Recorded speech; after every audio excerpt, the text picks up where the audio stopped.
Hello friends, GST expert course में आप सभी का बहुत बहुत स्वागत है। सेक्शन वन हमने समझा था। सेक्शन टू डेफिनेशन का सेक्शन है। Section two sub section six ये बताता है सर एग्रीगेट एनुअल टर्नओवर की डेफिनेशन देता है। अब तो आज हम इस क्लास के अंदर डिटेल में कवर करने वाले हैं sir what is aggregate annual turnover और एग्रीगेट एनुअल टर्नओवर कैसे कैलकुलेट करते हैं और एग्रीगेट एनुअल टर्नओवर हमारे जीएसटी के अंदर कहाँ कहाँ पे हमारे काम आता है। तो यह सिर्फ एग्रीगेट एनुअल टर्नओवर आपको जानना बहुत जरूरी है, क्योंकि जब भी आप जीएसटी रजिस्ट्रेशन करवाएंगे, जब भी आप ई इनवॉइसिंग के लिए अप्लाई करेंगे या फिर जब आप जीएसटी ऑडिट के लिए आपको का ऑडिट करवानी है कि नहीं करवानी है, ये सब कुछ डिपेंड करेगा सर आपके एग्रीगेट एनुअल टर्नओवर पर। यानी कि ये जो है, ये जो वर्ड्स है, ये वर्ड्स आपके लिए बहुत इंपॉर्टेंट है। अगर आप जीएसटी में काम करते हैं तो सर इस वर्ड्स का नॉलेज आपको बहुत अच्छी तरह से होना चाहिए। तो आज हम इस क्लास के अंदर डिटेल में कवर करने वाला है sir what is aggregate annual turnover. चलिए क्लास को शुरू करते हैं। सेक्शन टू सबसेक्शन सिक्स ये कहता है सर आपका aggregate annual turnover. What is aggregate annual turn aggregate annual turnover as per GST law. As per GST law, aggregate annual turnover refers the aggregate value of all taxable supply। Sir turnover का मतलब अगर हम यहाँ पर समझे normal, अगर income tax point of view से turnover का समझे तो उसको हम बोलते हैं सर सिंपल सेल्स। यानी कि सर अगर हमने कोई भी सेल्स किया वो सेल्स हमारा टर्नओवर होता है। लेकिन यहाँ पर बात कर रहे हैं सर एन्यूल। एन्यूल का मतलब होता है फॉर एग्जांपल 1 अप्रैल से लेके 31 मार्च, 1 अप्रैल से लेके 31 मार्च के बीच में आप जो भी सेल्स करते हैं उसको हम नॉर्मल एन्यूल। लेकिन यहाँ पर बोलते हैं सर एग्रीगेट, क्योंकि एग्रीगेट वर्ड से ये बहुत इंपॉर्टेंट है। तो यहाँ पर सर ऑल टैक्सेबल सप्लाई, अगर हम बात कर रहे हैं सर जीएसटी में, तो जीएसटी के अंदर कुछ तो सप्लाईज टैक्सेबल होती है, कुछ एग्जेम्प्टेड होती है। वो सप्लाईज जिसमें ऑल टैक्सेबल सप्लाई, अगर आप कोई भी टैक्सेबल सप्लाई अगर आप किसी पर्सन को कर रहे हो, excluding the value of inward supply on which tax is payable by person on reverse charge basis। लेकिन सर आपके इसमें वो सप्लाई नहीं आएगी जिसमें आपने किसी से परचेस किया लेकिन उसके ऊपर आप आरसीएम के थ्रू टैक्स पे करें। अब यहाँ पर से टैक्सेबल सप्लाई के अंदर हम किसी को भी अगर गुड सेल्स करते हैं तो उससे हम टैक्स कलेक्ट करते हैं, ओके, और हम गवर्नमेंट को टैक्स पे करते हैं, that's called pure taxable supply. लेकिन यहाँ बात करें इनवर्ड सप्लाई, इनवर्ड सप्लाई का मतलब अगर हमने किसी से परचेस किया और वो परचेस सर आरसीएम के अंदर एप्लीकेबल है। ये भी क्या होता है सर आरसीएम, ये भी हम आगे वाले क्लासेस में कवर करेंगे। तो आरसीएम के थ्रू अगर आप रिवर्स चार्ज मैकेनिज्म के थ्रू अगर आप टैक्स पे कर रहे हो तो वो आपके एग्रीगेट एनुअल टर्नओवर के अंदर ऐड नहीं होगा। एग्जेम्प्टेड सप्लाई, अगर सर आप कोई भी एग्जेम्प्टेड सप्लाई कर रहे हो जिसके ऊपर कोई भी टैक्स नहीं है। एक्सपोर्ट ऑफ गुड्स और सर्विस, यानी कि सर अगर आप एक कंट्री से अपनी सेफ इंडिया से अगर आप किसी विदेश में अगर आपको एक्सपोर्ट कर रहे हो वो भी आपके टर्नओवर के अंदर ऐड होगा। और both inter state supply of person having the same permanent accounts number, यहां पर सर ये बहुत इंपॉर्टेंट है। To be computed on all India basis but exclude central tax, state tax, union territory tax, integrated tax and cess। यहाँ पर sir आपके जो taxes है वो टैक्सेस आपके ऐड नहीं होंगे। अगर हम इसको डेफिनेशन के हिसाब से अगर समझे तो एनुअल एग्रीगेट टर्नओवर के अंदर क्या क्या ऐड होता है। सबसे पहले बात करते हैं सर टैक्सेबल सप्लाई। अगर आप कोई भी टैक्सेबल सप्लाई अगर आप कर रहे हो, कोई भी टैक्सेबल सप्लाई अगर आप कर रहे हो, दूसरा आएगा सर यहाँ पर आपका एग्जेम्प्टेड सप्लाई। यानी कि सर आप सेल्स तो कर रहे हो लेकिन इसके ऊपर टैक्स लेविड नहीं है, गुड्स एग्जेम्प्टेड है, चाहे वो सर्विस हो चाहे वो गुड्स हो, एग्जेम्प्टेड वो भी सर आपके अंदर इंक्लूड होगा।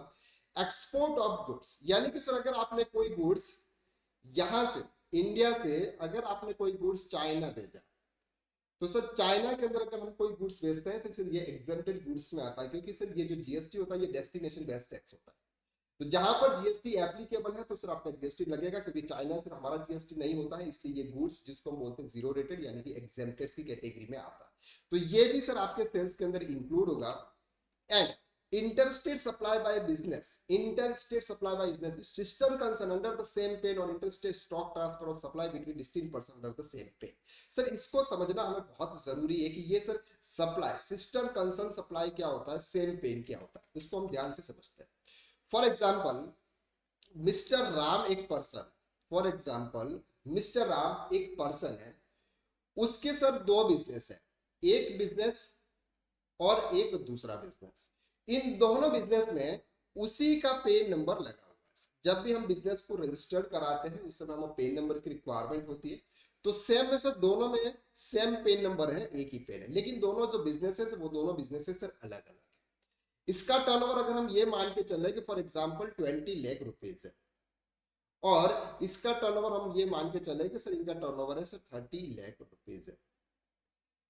अगर हम जीएसटी से पहले की बात करते हैं तो एवरी बिजनेस का टर्नओवर देखा जाता था। अगर आपको वेट में रजिस्ट्रेशन करवाना है तो एवरी बिजनेस का टर्नओवर देखा जाता था। लेकिन जीएसटी पेन बेस्ड सिस्टम है। अगर आपकी एक पेन के ऊपर जितने भी बिजनेसेस हैं, इन सभी बिजनेसेस के टर्नओवर को ऐड करेंगे, इन सभी बिजनेसेस के टर्नओवर को ऐड करेंगे तो ये जो टर्नओवर होगा ये सर आपका एक टर्नओवर माना जाएगा 50 लाख रुपीस, क्योंकि एक पेन के ऊपर आप जितने भी बिजनेस है सभी बिजनेस की सेल्स कर रहे हैं उनका टर्नओवर आपका ऐड होगा। तो एग्रीगेट टर्नओवर के अंदर अगर आपका दो बिजनेस है, दोनों बिजनेस का टर्नओवर को हम ऐड करेंगे, दोनों बिजनेस का जो भी टर्नओवर होगा वो हमारा क्या होगा सर, यहाँ पर एग्रीगेट एनुअल टर्नओवर माना जाएगा। अब यहाँ पर बात करते हैं कि सर यहाँ पे सिंपल अगर दोनों बिजनेस का वो एक ही रजिस्ट्रेशन नंबर लेके काम कर सकता है। अगर सर ये बिजनेस अगर रजिस्ट्रेशन में है तो उसको भी कंपल्सरी जीएसटी में रजिस्ट्रेशन कराना पड़ेगा, चाहे उसका टर्नओवर बेसिक एग्जाम्पशन लिमिट से कम है। लेकिन फिर भी क्योंकि सर एक पेन नंबर बिजनेस है, जिस पेन नंबर से जो जिस बिजनेस में जो पेन नंबर लगा हुआ उस पेन नंबर का अगर एक बिजनेस अगर आपका जीएसटी में रजिस्टर्ड है तो दूसरे तीसरा बिजनेस भी कंपल्सरी रजिस्टर्ड होगा। लेकिन अगर स्टेट के अंदर सेम स्टेट के अंदर अगर आपका बिजनेस है तो आपके पास में चॉइस होती है कि आप एक ही जीएसटी नंबर से एक ही स्टेट के अंदर दो या दो से ज्यादा बिजनेसेस कर सकते हो। लेकिन अगर हम बात करते हैं sir state wise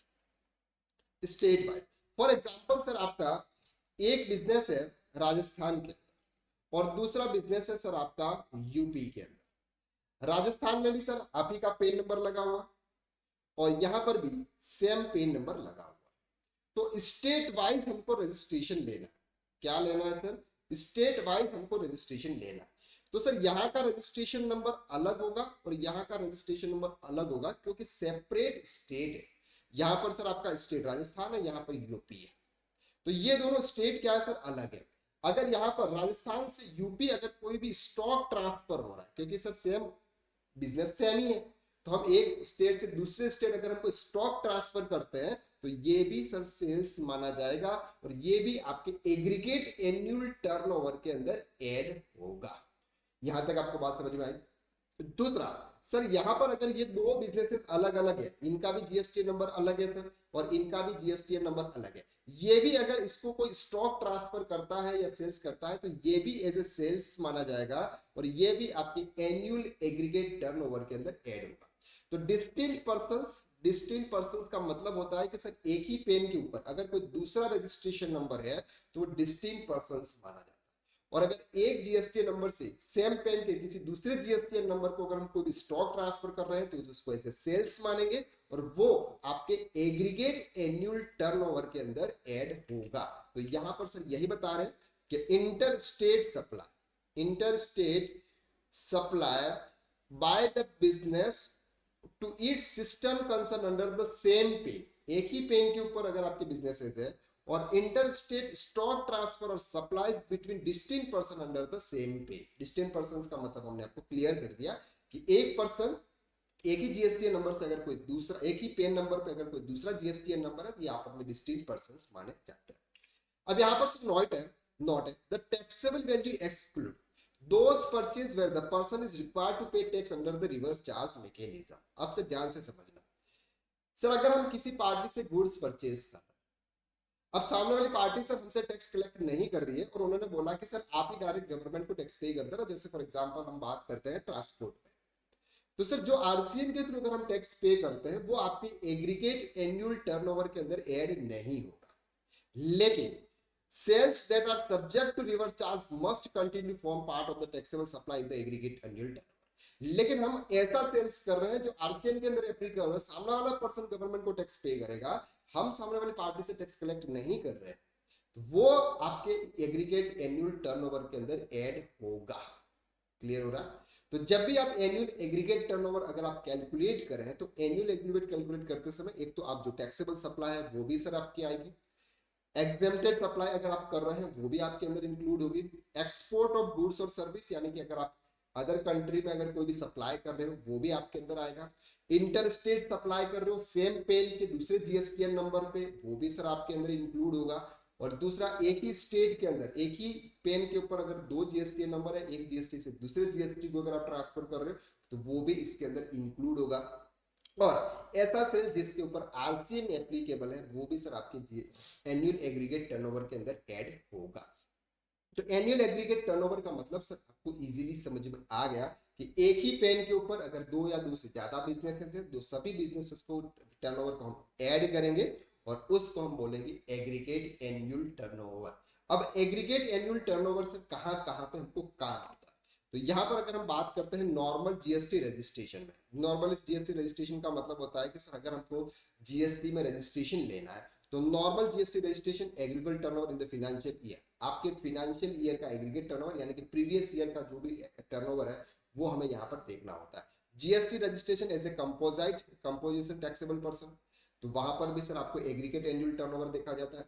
applicability of E invoicing, sir आपके ऊपर ई इनवॉइसिंग एप्लीकेबल होगी या नहीं होगी, तो उसके लिए भी सर आपका एनुअल एग्रीगेट टर्नओवर फ्रॉम 1718 से आपका एग्रीगेट एनुअल टर्नओवर देखा जाएगा।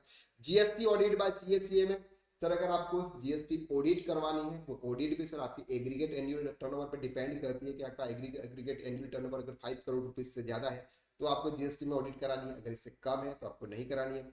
Eligibility to share quarterly returns filing under the QRMP scheme, अगर हम रिटर्न्स फाइल कर रहे हैं क्यूआरएमपी स्कीम्स के थ्रू कर रहे हैं या फिर मंथली रिटर्न्स फाइल करना है तो उसके लिए भी आपका एग्रीगेट एनुअल टर्नओवर मैटर करता है। Mandatory HSN code reporting to in invoice, अब सर आपको एचएसएन कोड्स इनवॉइस के अंदर आपको मैंडेटरी डालना है या नहीं डालना है, ये भी सर आपके एग्रीगेट एनुअल टर्नओवर पर डिपेंड करता है।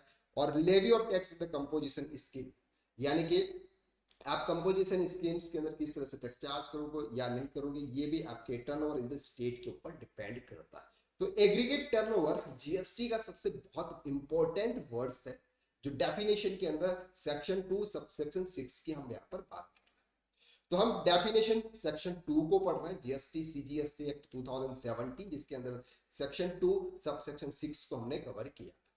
प्रीवियस क्लासेस के अंदर हमने एक्शनेबल क्लेम्स को कवर किया था जो कि आपका सेक्शन 2 सबसेक्शन 3 या 2 था, जो भी सेक्शन था उसको हमने कवर किया था।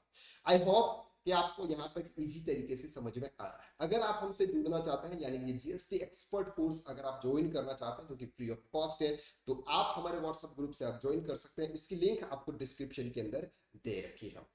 तो आज के लिए बस इतना, नेक्स्ट क्लास में हम फिर मुलाकात करते हैं, तब तक के लिए थैंक यू सो मच। हंसते रहिए, मुस्कुराते रहिए। Thank you. ये क्लासेस आपको कैसे लग रही है, आपको इजीली समझ में आ रहा है कि नहीं आ रहा है, अगर आप कमेंट करके बताएंगे तो सब बेस्ट रहेगा। अगर ये वीडियो अगर आपको अच्छा लगा तो वीडियो को लाइक कीजिएगा। अगर आपको ये लगता है कि सर यह चैनल आपकी नॉलेज को इंक्रीज कर रहा है तो इस चैनल को आप सब्सक्राइब कर लीजिएगा। Thank you so much.